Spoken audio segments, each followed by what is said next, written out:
Hello, fellow souls. You have now reached the channel of peace and gratitude.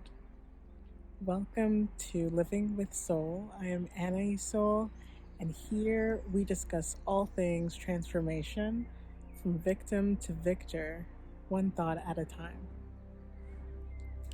So today's juice, it's peaceful out here. I'm loving it.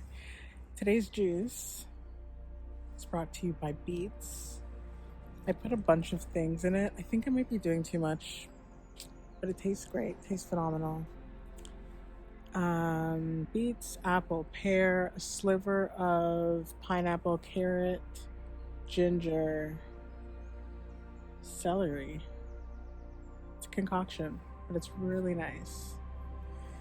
So earlier today, I was scrolling as one does on the internets, and in one section, there's this trend where people are acknowledging that they're in their loser area, meaning a time period, a point in their life where they aren't aspiring to anything, they aren't making big gains in their lives, they aren't achieving their goals. And there's a lot of shame and a lot of guilt that's associated with it. A lot of people are just acknowledging that that's where they are in their life. And it was interesting because I don't think we see very many people talking about that. And sure, at one point in my own life, I very much identified with that. And I feel like it's inevitable because, the world we live in is based on comparison at this point with social media. We're constantly looking at what the next person has, how they got it, how we can get it. And yeah, it's going to come with a lot of over identification with the body, with the material world. So I think it's something that's inevitable depending on where you are in your spiritual journey, in your self-awareness.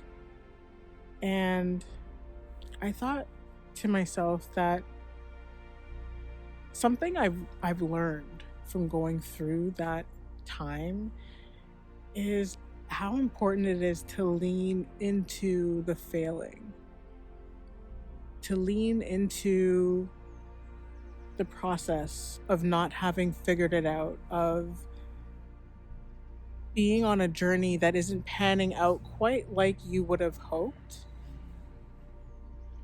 When we lean into it, we're giving our inner child the room to see themselves as inherently worthy, regardless of what they put out, regardless of their outcome, of what they achieve.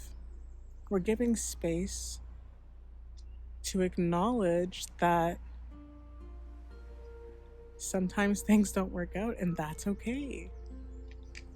Sometimes dreams go unfulfilled, and that's okay. It's creating space for more dreams, or maybe it's creating space within you to create that dream when you're ready. Whenever we're presented with the emotion of fear, and sometimes it's not overt, right? Sometimes it's like, it's resistance, it's procrastination, it's choosing not to look at something because it feels too hard, it feels too overwhelming. When fear shows up, that's a sign that we are being given an opportunity to lean instead into love. Because love is the opposite of fear. Fear is present when the ego is present. Love exists in the soul conscious, the soul consciousness.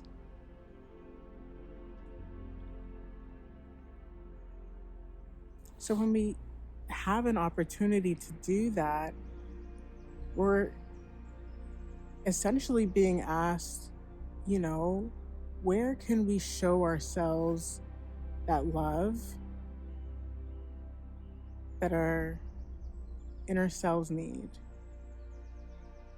Sometimes these things aren't obvious, but naturally, intuitively, they will unfold. Naturally, intuitively, you're going to get to a point where feeling like a victim just isn't enough. And it may take a day, it may take weeks, it may take months, it may take years, it may take several lifetimes, who knows? But eventually, the scales have to balance out. So when we lean into love, we're essentially leaning into faith and into trust and into knowing that regardless of what we experience, we still get to remain with ourselves. We still get to love ourselves unconditionally, because our self-worth is not based on the external. All of our power comes from within, comes from within the soul. If you allow yourself to tap into that soul consciousness, you re-experience the purity of your soul. And from that place, it's impossible to look at things like money, like possessions, like social status as a real or even valid measure of your worth. Because all of those things are based on the ego, they're based on desire, they're based on expectations, on attachment. All things that keep you tied to temporary.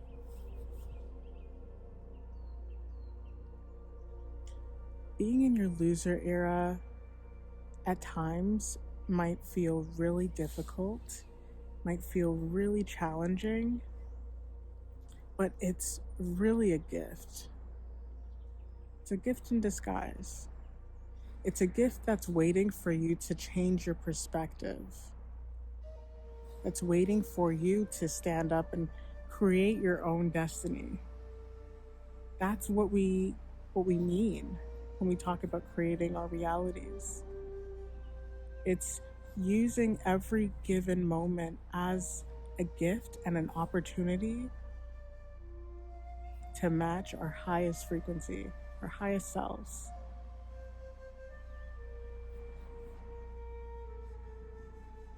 This is all magical and also very natural. Thank you so much for watching. I will see you soon. I'm going to include a clip I recorded yesterday of my juice challenge beginnings, but I didn't record anything else with it just because I want it documented. Om Shanti. I am out on my morning walk, enjoying my green juice. Yeah, I'm really excited about this. We are now juicing. I juiced like years ago, and I don't know why I stopped, but I feel like we're ready. We're about to go in. This is kale, pineapple, apple, pear, and ginger, and oh my goodness, is it phenomenal? Or what? It tastes like juice. Like literally, why would I ever need to buy juice again? And it's really, I'm just really grateful for it. Because I know how much energy I'm gonna get from this. I know how much health and wealth I'm tapping into with this. There are times in life where you just get a signal that's like, it's time. It's time to get it together. It's time to raise your frequency. It's time to trim off all of the excess, get rid of all that junk. We don't need it anymore. Because where we're going requires a newness, a freshness, a wholeness, a purity, unlike what we've experienced before. And that's what I'm in right now. That's really how I'm feeling. That's really what I'm doing. And I'm just following my intuition.